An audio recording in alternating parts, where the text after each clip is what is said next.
दोस्तों यूजी और पीजी के छात्रों के लिए बहुत बड़ी खबर आई है उनके एग्ज़ाम्स को लेकर के।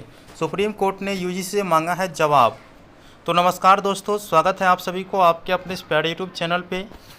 आप सभी को पता है यूनिवर्सिटी ग्रांट्स कमीशन की तरफ से 6 जुलाई 2020 को गाइडलाइन जारी किया गया, जिसमें बताया गया कि जितने भी फाइनल ईयर के छात्र हैं यूजी पीजी के, उन तमाम छात्रों का एग्ज़ाम्स अक्टूबर महीने के अंत तक ले लिया जाए। इसको लेकर सुप्रीम कोर्ट में याचिका दायर किए।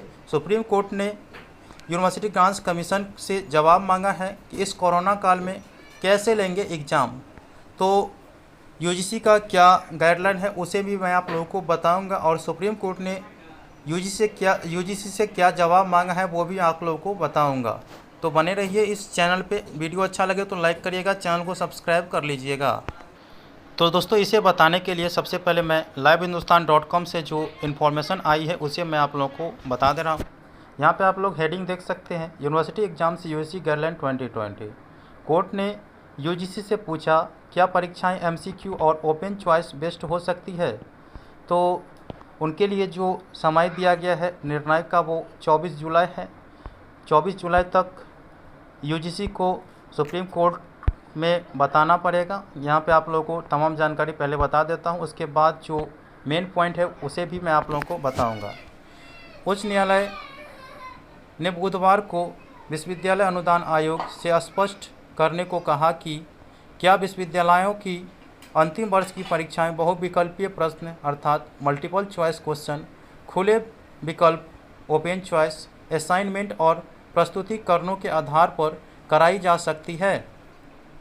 न्यायमूर्ति प्रतिभा एम सिंह ने यूजीसी से अप्रैल में जारी उसके दिशा निर्देशों का महत्व बताने को कहा, जिनमें किसी कॉलेज द्वारा अंतिम वर्ष की परीक्षाओं के लिए इस्तेमाल किए जा सकने वाले तरीके का उल्लेख है।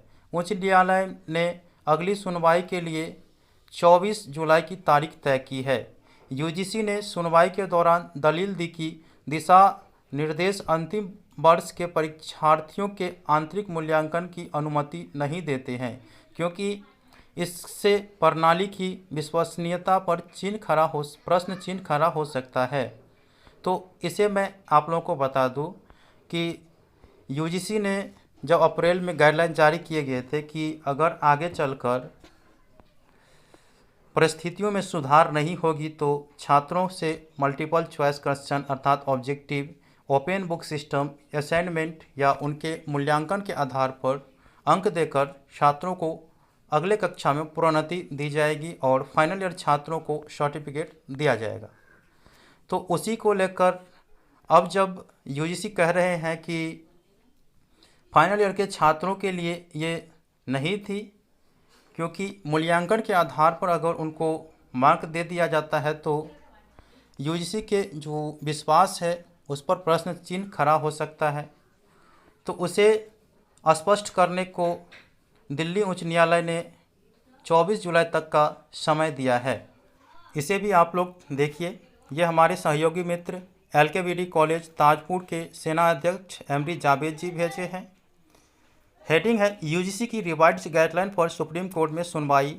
कोर्ट ने यूजीसी से कहा कोरोना काल में कैसे लेंगे परीक्षा। विश्वविद्यालय अनुदान आयोग द्वारा 6 जुलाई को जारी रिवाइज्ड गाइडलाइन के उस आदेश को रद्द करने की मांग को लेकर सुप्रीम कोर्ट में याचिका दायर की गई है, जिसमें विश्वविद्यालयों और डिग्री कॉलेजों के यूजी और पीजी के फाइनल ईयर की परीक्षाएं को सितंबर तक पूरा करवाने का आदेश दिया गया है। यूजीसी द्वारा जारी इस रिवाइज्ड गाइडलाइन पर सुप्रीम कोर्ट में सुनवाई हो रही है।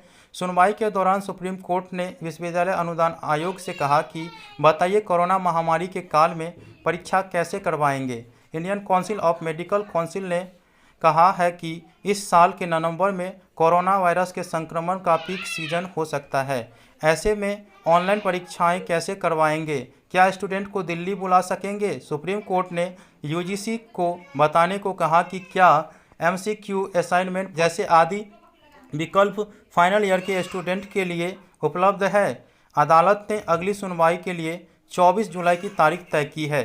बता दें कि 31 स्टूडेंट्स ने यूजीसी के 6 जुलाई की रिवाइज्ड गाइडलाइन को चुनौती देते हुए सुप्रीम कोर्ट में एक याचिका दायर की। इन याचिकाकर्ताओं स्टूडेंट्स में एक ऐसा स्टूडेंट है जो कोरोना से पीड़ित भी है। आप लोग देख सकते हैं, कोरोना पीड़ित स्टूडेंट है जो इस एग्ज़ाम को देंगे। उसका कहना है कि फाइनल ईयर के अनेक ऐसे स्टूडेंट हैं जो खुद कोरोना संक्रमण के शिकार है या उनके परिवार का कोई सदस्य कोविड-19 की महामारी से पीड़ित है। ऐसे छात्रों को 30 सितंबर तक परीक्षा में शामिल होने के लिए मजबूर करना अनुच्छेद 21 में दिए अधिकारों का उल्लंघन है।